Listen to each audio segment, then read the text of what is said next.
Was the Quran preserved? Hi, I'm Abdullah Samir.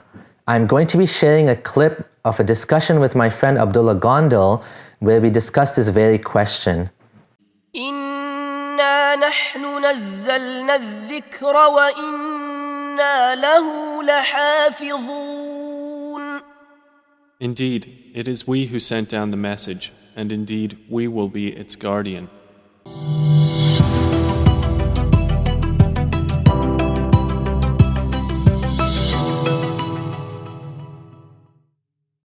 Gondal and myself didn't say anything revolutionary in this conversation, but we brought up a few things to think about. Abdullah Gondal brought up several points which are actually not common knowledge, but they are agreed upon in the Muslim community.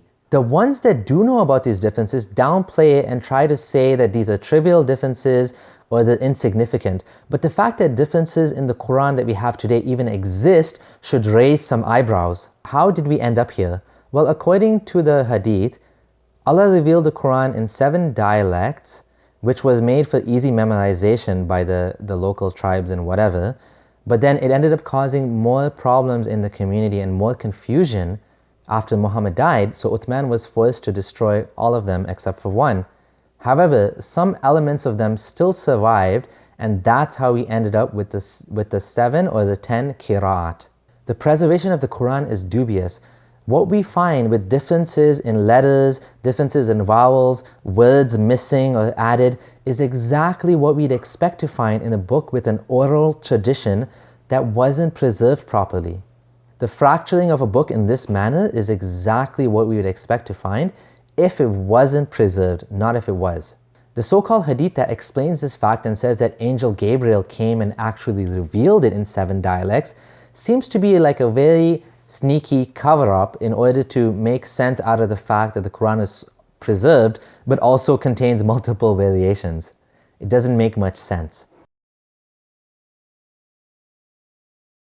Why is it some people say 7, other people say 10? Sure. What's the deal So with that? if you're going to just read through the main teachers, okay. So there are main teachers who then said, this is one style of recitation I've heard from my teacher. They maintain a lineage. You can take 7 main teachers at the top. Some of those teachers then had students of theirs who offshot and became their own recitation. So it's like students who became their own brands. Became their own brand, but everyone knows where did their brand come from. Okay. To go from 7 to 10 is the 7 main, and then a few teachers had, Nafi had 2 students, and then there are other teachers who had 2. I don't want to throw names just yet. Okay. It makes things more complicated. And so let's go back to the concept that the Quran is allowed to be pronounced. So it was revealed Maliki Yawmiddin, then transmitted to down south in Texas. So we're saying in contrast to the Arabian world. Someone in Texas doesn't pronounce the same way. Yeah. So Maliki Yawmiddin was read Maliki Yawmiddin. Okay. The Prophet ﷺ in some cases became aware and then asked the angel, is this okay? And the angel said, yes, this astonishes me. Yeah. So the angel said, yes, Maliki Yawmiddin is okay. And here then opened up the chains or the dialects. Now, all the following screenshots I have, they are all taken from QuranFlash.com. It's a Muslim site, and they have all these different mushafs. And you can actually buy these different mushafs in different parts of the Muslim world. Some revisions of the Quran are more dominant and more prevalent in certain parts of the Muslim world. Like suppose Northern Africa, I believe, has more people using the Warsh Quran, and then most of the Muslim world use the Hafs, but they're still equally all authentic. Now, so these are the 7 ahruf. They're exactly 7 ahruf that Allah Azza wa Jal allowed the Quran to be recited in based upon the dialects, the famous 7 dialects of the Arabian Peninsula. Now, when the Prophet ﷺ passed away, the Sahaba understood these differences and they went to their various lands and respective regions and continued to recite the way that they had been taught, each one as the Prophet ﷺ had taught him. But many of the younger people, not the companions, the students of the companions, were unaware of these differences. And we mentioned in a previous episode that some of these different younger students met up, for example, in Azerbaijan on the Muslim battlefield, the front lines of the Muslim border. And one of them is reciting according to Ibn Mas'ud, the other one is reciting according to Zayd ibn Thabit, and they don't know that the Quran has been revealed in different recitations. And so they began fighting one another. They began accusing the other one of falling into error. And that is why Hudayfa ibn al-Yaman went back to Medina and he said, "Oh Uthman ibn Affan, you have to combine the ummah on one mushaf, on one recitation, such that all of these other differences are gotten rid of." And so Uthman ibn Affan combined the ummah upon the recitation of the Qurayshi dialect. It was the Qurayshi dialect, and all of the other recitations and versions were gotten rid of. However, even though these other versions were gotten rid of, certain elements were left, much more trivial than the actual differences in the ahruf. And these elements primarily resolved upon pronunciation of the letters.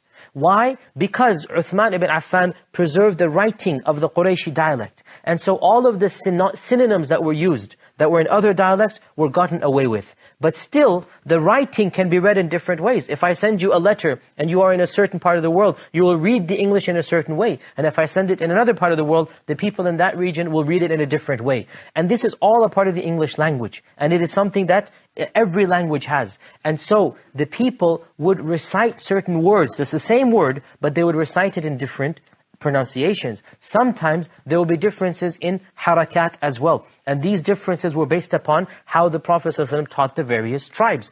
And these differences began to be recorded by later scholars. And these differences were then ascribed to the people who became famous for them. So these differences were named after specific people. And these people were the ones who became famous for their particular recitation. Until finally, the codification of these recitations occurred, and this was done in the 2nd and 3rd century of the Hijrah, and these recitations are known in Arabic as the Qiraat. The Qiraat are not the same as the 7 ahruf. I'll give you a very simple analogy here, which will help you understand what the difference is between the ahruf and the Qiraat. The ahruf are what Allah Azza wa Jal revealed divinely. If you jumble up all the ahruf together, and then you spread them and let every person recite according to one of these recitations, according to some mixture of these recitations, these become the Qiraat. And the Qiraat are named after specific people who specialized in them. Exactly, and the variants we see do reflect that what you would expect from humans. If a book was preserved by humans, this is what you would expect.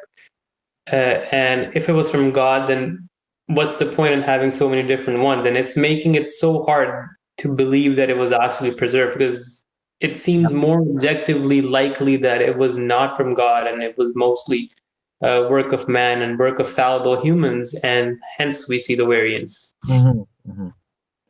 So if you start from the top left, if you notice that in one of the Qur'ans, I believe it's Hafs and Warsh here, it says فَإِنَّ اللَّهَ هُوَ الْغَنِيُّ الْحَمِيدُ. But in the other version, the word huwa is missing. It's just فَإِنَّ اللَّهَ غَنِيُّ الْحَمِيدُ. If you go underneath that, there's a slight variation, and that's what I want to point out here is, you notice that the words are written the same, but due to the lack of diacritical marks in the early manuscripts, you're observing this variation where yaqtulun and yuqatilun get mixed up because there weren't no dots. Now the variation is, one meaning would be they fought, and the other meaning is they got killed. Wow. So this is a perfect example of how lack of dots has ended up with two Qurans. Yeah. Different meanings. Now, again, why would God use a language like this? That needs, like, this doesn't even make sense. Like, you know what I mean? Like, again, you're left with problems with the official story. But anyways, continue, Sai. So if you look at the top right now, in one Quran we see wa kutubihi, and then the other one we see wa kitabihi. And this is a difference in singular and plural. One place it says a book, and the other place it says the books. Then again, if you see the one below it, it's wama amilathu, and the other one says wama amilat.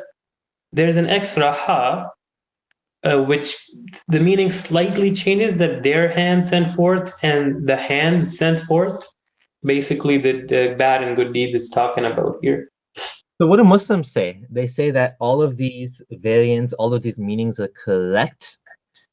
Yes, they say that the meanings change slightly, not too much. They don't take away the central message of the Quran, or there's no variant that really creates a lot of implications. But there are issues in some of the variants where there's one part in Surah Baqarah, I believe, in the Hafs Quran, it says Ta'ami Miskin. In the Warsh Quran, it says Ta'ami Masakin. That one place it says feed one poor after breaking your fast, and the other verse it says feed many poor people. So here you have a fiqh problem too, because one verse can complicate and say, okay, you got to feed many people as a compensation for suppose missing a fast, but the other one says you have to feed only one poor person.